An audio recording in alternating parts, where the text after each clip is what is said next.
Ang pagsamba hindi lang yun yung galing nating kumanta. Akala natin kasi ang worship yung kumakanta lang tayo, sumasayaw tayo. All of these are elements of worship as well. But worship is never about the song that you sing. It's the sacrifice that you bring. Ano yung mga sakripisyong ibinibigay mo sa Panginoon? That is your worship.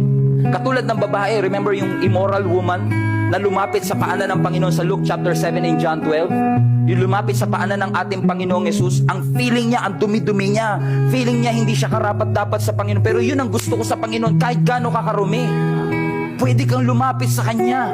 Kaya Kanyang tanggapin. You are never too far para maabot ka ng ating Panginoon. Ano man ang nagawa mo, nakalimot ka man sa Diyos, every time you come to Him,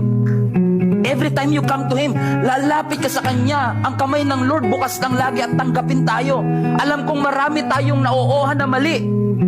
Pero kapag pumunta ka sa Panginoon, and you say, yes Lord, I'm gonna follow you. Yes Lord, I'm